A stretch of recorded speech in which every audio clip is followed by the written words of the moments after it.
Hello, Your Highness, Sheikh Abdallah bin Zayed. This is an historic visit of a regional leader that will advance the regional architecture we have been building this past year in the Middle East. This is the visit of a strategic partner that will strengthen economic and security ties between our countries. And this is a visit for a close and dear friend with whom I can talk about everything. And my friend, we will indeed discuss everything during your visit here. Cooperation between our countries is progressing in an unbelievable pace.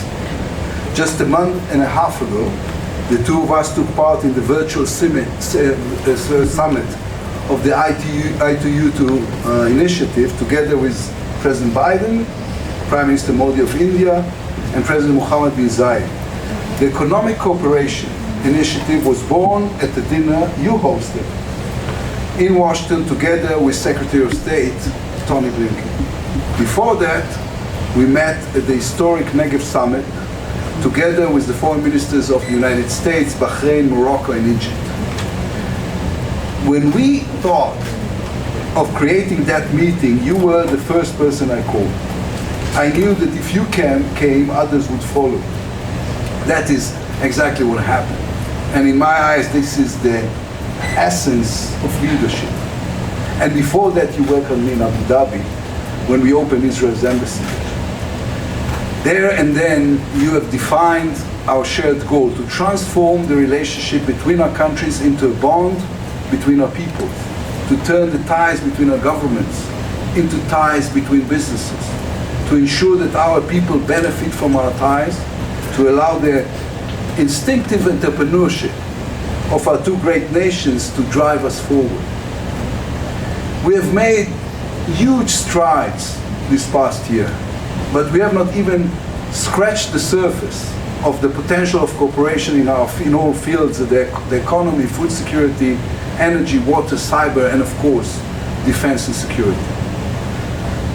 Last January, I was appalled, as was every Israeli and every civilized person, by the criminal drone attack on your beautiful country. Israel stands shoulder to shoulder with you in the face of any terrorist attack. Regrettably, we have experience in this area. We know how it feels, and we know which country is behind this, and we know what needs to be done in response, and we know the right way to do it. My friend, together we are changing the face of the Middle East. We are changing it from war to peace, from terrorism to economic cooperation, from a discourse of violence and extremism to a dialogue of tolerance and cultural curiosity. You may know that the Hebrew word shalom have two meanings, both hello and peace. So I greet you with shalom, and I wish us all shalom, a blessing of peace. Welcome to Israel, my dear friend. It's great to have you.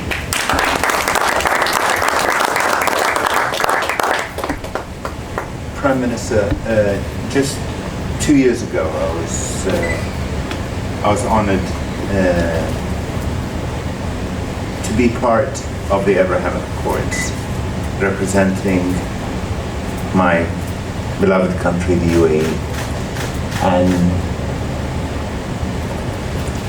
I'm sure not only myself, but many of us who were that day in beautiful sunny day in Washington, D.C., never expected that in 2 years we'll be with the Prime Minister of Israel celebrating our second year of relationship, but a second year of a relationship which became a relationship which is warm, people-to-people relationship. When I look at the number of people who've been traveling between our two countries, I look at almost 500,000 Israelis visiting the UAE. I look at almost 7 to 8 daily flights between our two countries.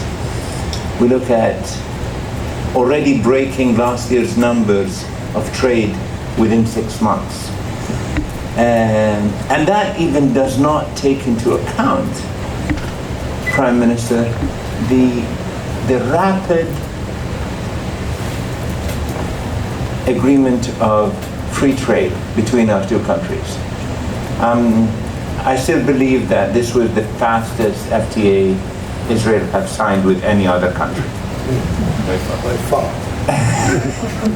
So I really hope that this relationship continues to be useful, exciting, but more importantly, a relationship where Emiratis and Israelis feel the benefit and feel the joy, feel the pride, and feel the hope for a region which unfortunately have lagged having so for a long time.